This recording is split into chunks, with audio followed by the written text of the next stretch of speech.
thank you, first of all, to members of the MVCA, the selection committee, and the nominating committee. This is a tremendous, tremendous honor. I'm from Northeast Missouri, which I'm from Scotland County, born and raised in Schuyler County, and just a little geography lesson. We're right up on the northernmost tiers of counties in the state of Missouri, and we cover Putnam County, Schuyler County, Scotland County, and Clark County, and then the Des Moines River into Iowa. So that's how far in northeast Missouri we are. And KMEM covers the 5 surrounding school districts: Putnam County, Schuyler County, Scotland County, Clark County, and then right below Scotland County, Knox County. KMEM started out in 1982 as a little 5,000 watt hometown radio station and covered it, just, a general store, little local news, obituaries, things like this. And then they picked up Scotland County basketball, Scotland County football, then branched out to Clark County basketball, Clark County football. That's a big rivalry like Hatfields and McCoys, so they had to cover that. In 1986, Sam Berkowitz, the owner at that time, we were bowling on the same league in Memphis, and he was president of the league, and I was secretary of the league president. And he called, I went to his place in business one morning and said, okay, how are we going to split up this prize money for the bowling league? And while I was talking to him, there was a Sunday night show of oldies rock and roll, and of course in my era, 1964, 65, when I graduated high school, that's what I liked. And I mentioned to Sam, I said, I listened last night and I really liked the Astounding Sunday on KMN. And lo and behold, 3 days later, he calls me at work and says, how would you like to go get the job, 6 to midnight, Astounding Sunday? Dave Bowden wants to quit. He's a school teacher. I immediately jumped at the chance. I wanted back in the radio because if you read my obit, I'm sure 1 or 2 of you have, I graduated in 1965 from Donnie High School, which is in Schuyler County. I graduated from Centerville Community College in 1967 in Centerville, Iowa, which is now Indian Hills. Then I went to Career Academy School of Broadcasting in Houston, Texas. It's a 6-month class, and they had career academies all over the United States, in New York, Chicago, LA, Kansas City, Houston. Well, in the back of my, 18-year-old mind and 19-year-old mind, I wanted to do play-by-play. Kansas City doesn't have a baseball team, Houston does. So I went to Houston, Texas, and graduated from there, got a job at KMSC in Houston, Texas, a little FM station. Guess what? Working 6 to midnight, easy listening music. 2 weeks later, I got drafted. And if some of you guys out there probably were on draft age, maybe got drafted, if you ever got the letter, it said, greetings. And then the next thing it says, your friends and neighbors, and I'm thinking, not my friends.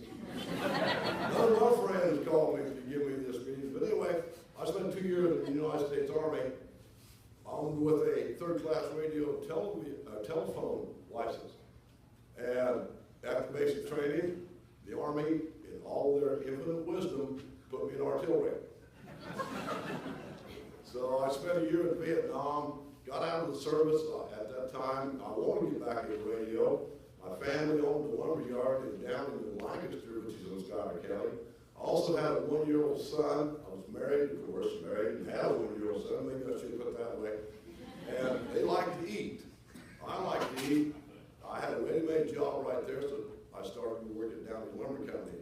Worked there until we sold it in 1985 and went to Memphis Lumber in Memphis, which we also owned, and that kind of catches you up on how I got back in radio. Well, Sam hired me to do the 6 to midnight Sunday night shows. That was it. And I was so thrilled to be back in. Used to be a little cartoon I used to see that it was, I think, had to do with baseball. And it was cartoon, big old bulldogs, there with the bats and all this.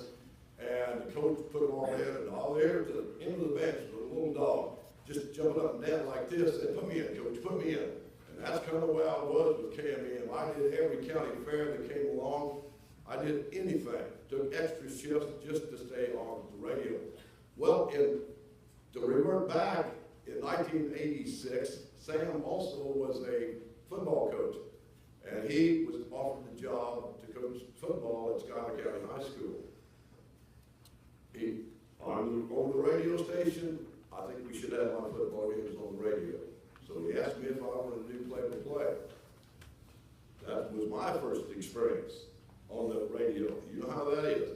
So I started out doing football, never played a game of football in my life. Donnie didn't have football when I was in school. But I muddled through. I wasn't very good. Schuyler County wasn't very good, so it all worked out. So a couple years later,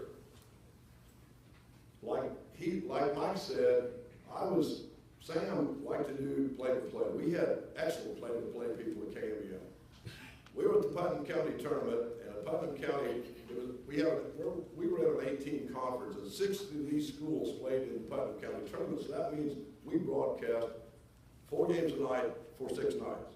Well, Sam liked to do play-by-play, but he also liked to have somebody go with him to do color, keep stats. That's the thing.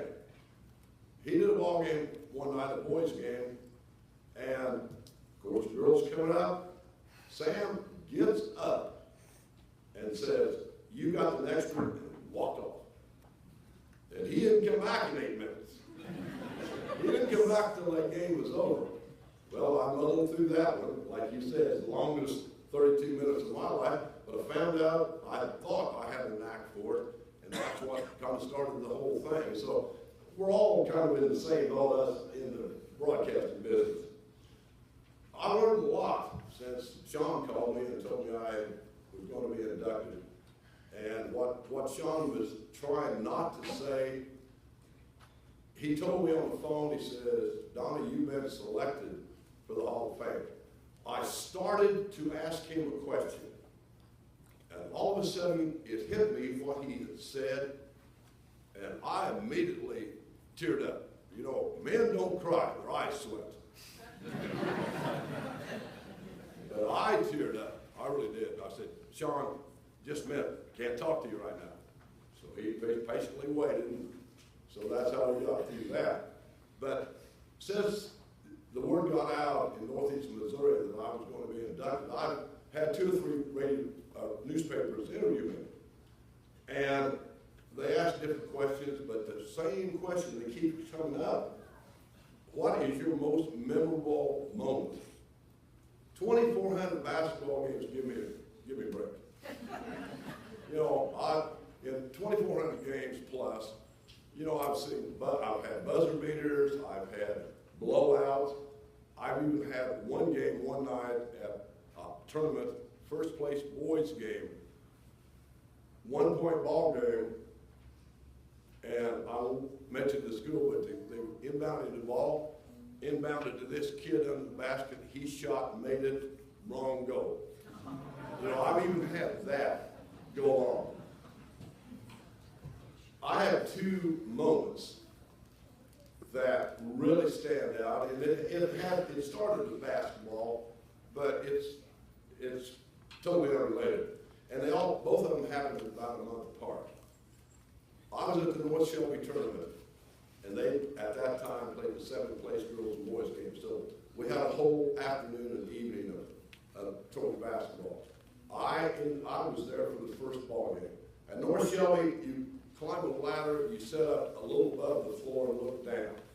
So I did the first ball game, went to the hospitality room, because I had the game off, go to the next game, left my equipment up there. I'm sitting in the hospitality room all by myself, minding my own business, and all of a sudden the fire alarm goes off.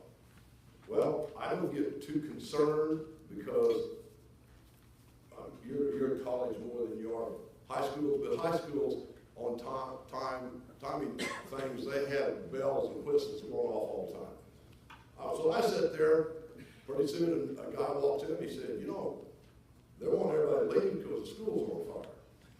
He said, "But no, I don't think so." He said, "I think a popcorn machine is just smoking." Okay. Well, North Shelby School runs north and south. On the south end is where the gym is, north end is where the elementary is. All of a sudden, here comes basketball players running out the door.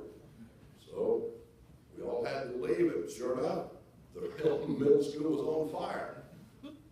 So I sat there for a while, and pretty soon the fire trucks start rolling in and all that. We get the word, no games today, can't go back in. We're going to finish this some other time. So instead of just packing up and going home, because my equipment is still in the gym. I cannot go in and get it. Clark County was playing for the championship at the Palmyra tournament that night. And I thought, nope, we can do Clark County too. So I drive an hour back to Memphis, get some more equipment, drive an hour and a half to Palmyra, and did the Clark County Boys Championship game. And then drove home in a snowstorm. So, you know, that's one of those things. Then after that, I went back 2 days later, cleared back to an hour to North Shelby, picked up my equipment, came home. A month later, I was doing Clark County, Scotland County at Scotland County High School. Scotland County also, you broadcast up here, look down on the floor. Big rivalry, the place is standing room only, probably 1,200, 1,300 people. We were in the second half of the boys' game. I'll never forget it. I'm looking down. Scotland County had the ball. There was about 3 minutes to go in the third quarter. They just come across mid-court. And out of the corner of my eye, on this side of the court, the high school principal walks in, and instead of walking clear around like this, he walked directly across the floor. Got on the PA and he said, ladies and gentlemen, we've just had a bomb threat called in. We're going to vacate the building. Okay. And everybody very quietly got up, walked out through the gym door. I stayed on and broadcast. My board op says, you stay right there and keep telling us what's going on.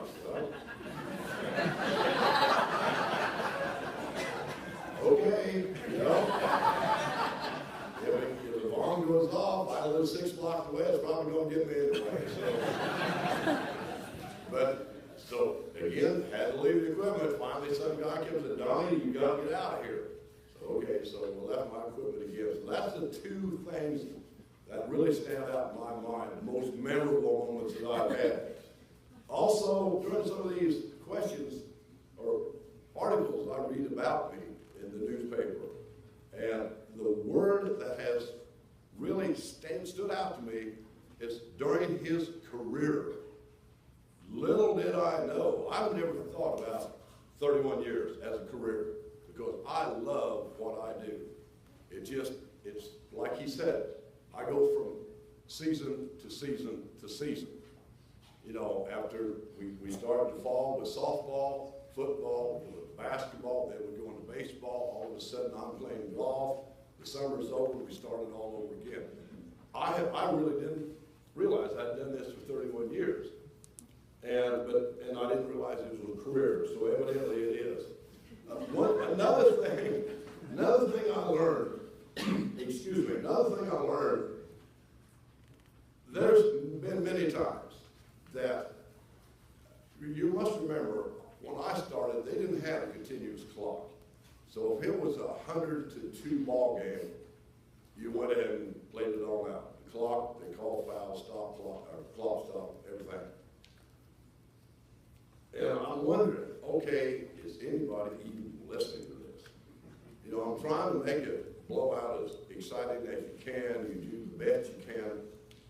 And of course, a lot of stations have Arbitron ratings, but it's very expensive. And a lot of stations, you don't realize.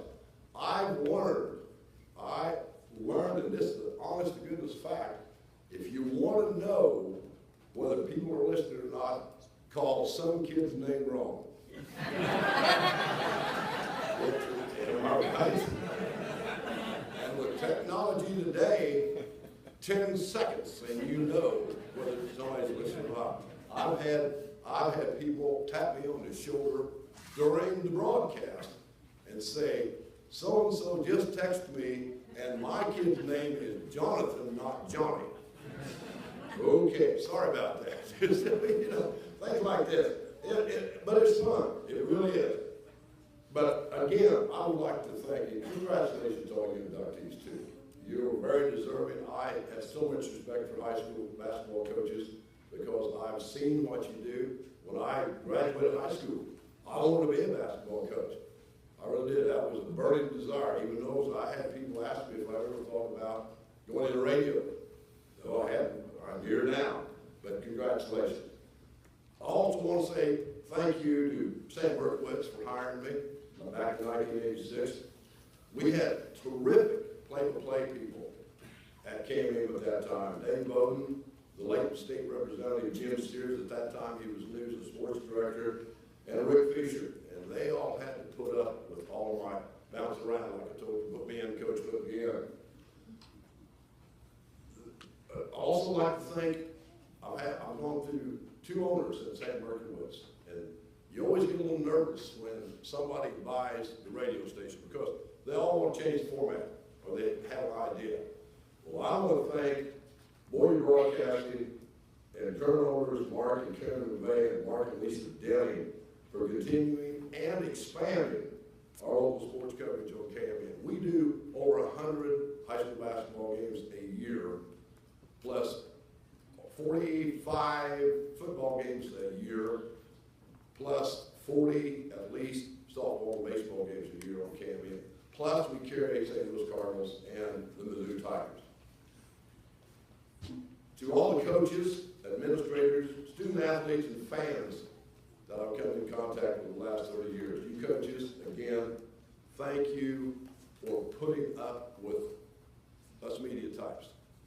Calling you on the phone to get an interview, or in my case, going up to you before the start of the ball game and asking your starting lineup and what's your record. That gives coaches more in to think, what's your record? I don't know. You know, and they know next time. Next time I ask them, they know. Also, last but certainly not least, I want to thank my significant other, Joanne. We've been together for over 20 years, and she has attended hundreds of basketball games. She would go with me, she keeps stats, and I know the right because she's the CPA. And we get home a lot of times, midnight, 12:30, 1 o'clock in the morning. First thing she does is cook supper. And you've heard this from everybody who's been up here so far. These women feed you. But she would cook supper, and before she went to bed, she would actually do the dishes too. Get up and go to work, maybe go with me the next night to a basketball game. But let me tell you a little story about Joanne. And again, this happened in the North Shelby Tournament. Everything happened at the North Shelby Tournament over the last 30 years. But a couple of years ago, Joanne was keeping stats for me at the tournament. I did the 9 o'clock ball game, the last ball game of the night. We came out of the building about 10:30, and there was 6 inches of brand new snow on the ground, and it was still coming down pretty hard. Well, from North Shelby to Memphis, Missouri is an hour. That particular night, it took us 2.5 hours to get home. There had been no snow plows out. The wind was blowing so hard, there was time stopped in the road because we could not see. Joanne was looking out the right side of the window. The first thing she said on the way home is, "You realize you're right in the middle of the road?" I said, "Yes, I do. That's right where I want to be." She never said a word. We'd go along 5 miles an hour, maybe 10 miles an hour. Have to stop. Once in a while, she said, "Donnie, I think you better get back to the right just a little bit." I look out, she's to the right. We did this for 2.5 hours. Very highly stressful trip all the way home. Finally got home, walked in the house. I said, "I'm glad that's over. Hope I don't have to do that again." Joanne's taking her coat off. The color's starting to come back into her face. And she says, "Are you hungry?" You know, now how can you beat dedication like that? You know, support like that. Thank you, Joanne. Love you. So, in closing, and thanks for putting up with my ramblings, but in closing, again, thanks again to the NBCA for this great offer. But in closing, to paraphrase the great cowboy philosopher Will Rogers, I've never met a basketball coach I didn't like.